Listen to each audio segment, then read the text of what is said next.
பிரியமானவர்களே, எப்படி இருக்கிறீங்க?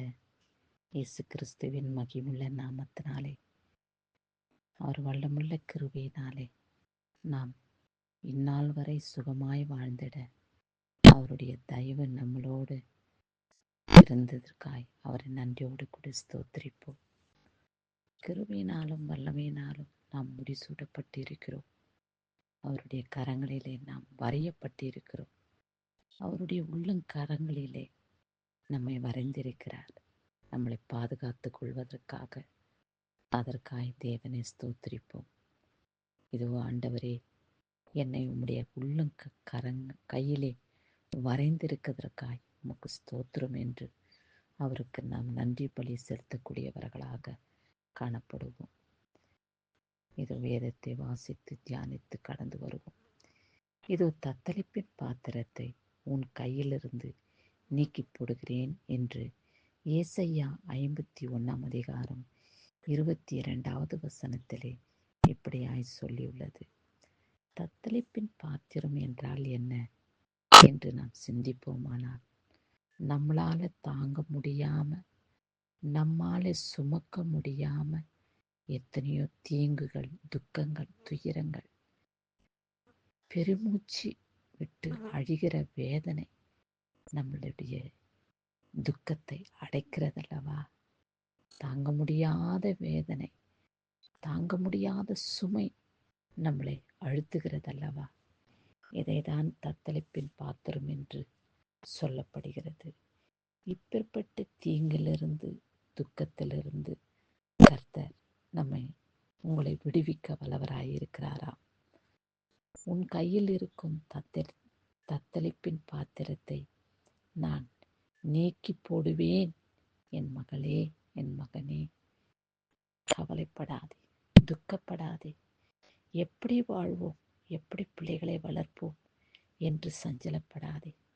மனைவியை விட்டு பிரிந்திருக்கிறாயா, இல்லை புருஷனை விட்டு பிரிந்திருக்கிறாயா? எல்லாவற்றையும் அவரிடத்திலே ஒப்பு கொடுத்து விடுங்கள். உங்களுடைய குடும்பத்தை, உங்களுடைய பிள்ளைகளை அவர் பராமரிப்பார். கீழ்ப்படிதலுள்ள பிள்ளைகளாக வளர்த்திடும் ஆண்டவரே என்று அவரிடத்தில் உங்கள் பிள்ளைகளுக்காக வேண்டிக் கொள்ளுங்கள். அப்பொழுது கர்த்தர் உங்கள் பிள்ளைகளை ஞானமுள்ள பிள்ளைகளாகவும் கீழ்ப்படிதலுள்ள பிள்ளைகளாகவும் அவர் வளர்க்க செய்து பூமியிலே அவருடைய நாமம் மகிமைப்படும்படியா நீங்க அவருக்கு சாட்சியா நிலைத்திருக்க உங்கள் பிள்ளைகளை கர்த்தர் ஆசீர்வதிப்பார். குடும்பத்தை ஆசீர்வதிப்பார்.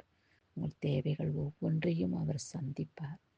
ஆமாம், அவர் சொன்னபடி நம் கையில் இருக்கும் தத்தளிப்பின் பாத்திரத்தை கர்த்தர் நீக்கி போட்டு நிறைவான பாத்திரமாக மாற்றி, ஆசீர்வதிக்கப்பட்ட பாத்திரமாய் மாற்றி உங்களை சந்தோஷப்படுத்துவார்.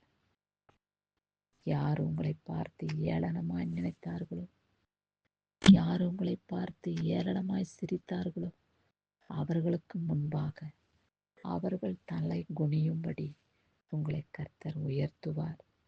அவருடைய நாமத்தை நம்பியிருங்கள். அவர் நாமத்தை தொழுது கொள்ளுங்கள்.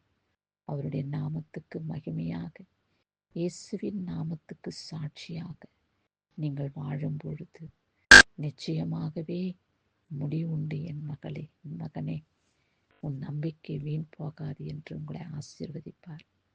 கடந்த வாரம் முழுவதுமாய் கர்த்தர் நம்மை கண்ணின் மணி போல பாதுகாத்து கொண்டார். எந்த தீங்கும் நம்மளை தொடாதபடி அவர் இரத்த கோட்டைக்குள்ளே மூடி மறைத்தார். ஒருவேளை சரீர சுகவீனங்கள் ஏற்பட்டாலும் கூட, பண கஷ்டங்கள் இருந்தாலும் கூட, அவை எல்லாவற்றிலும் மீண்டு வர சுகமளித்த தேவன் ஆரோக்கியமாக்கி உங்களை வழிநடத்தினார் அல்லவா? அவருக்கு சாட்சியாக வாழ உங்களை பரிசுத்த ஆவியானவருக்கு முன்பாக ஒப்பு கொடுத்து விடுங்கள். இதோ கர்த்தாவே, உங்களுடைய வாழ்க்கையிலே தத்தளிப்பின் பாத்திரத்தை நீர் எடுத்து போட்டீரையா, உமக்கு ஸ்தோத்திரம். இந்த மாதம் முழுவதுமாய் கிருபையோடு வல்லமையோடு பாதுகாத்து கொண்டீர். மாதத்தின் கடைசி நாளையும் வாரத்தின் முதல் நாளையும் காணத்தக்க பாக்கியத்தை எனக்கும் என் குடும்பத்துக்கும் நீர் கொடுத்த தயவுக்காய் உமக்கு ஸ்தோத்திரம் என்று சொல்லி அவரை ஸ்தோத்திரத்தோடு கூடிய துதியோடு இதோ இந்த நாளை நாம் பரிசுத்தத்தோடு கடந்து வருவோம். அவருடைய கரம் உங்களை தாங்கிக் கொள்ளும். கிறிஸ்துவுக்கே மகிமை உண்டாகட்டும். ஆமேன்.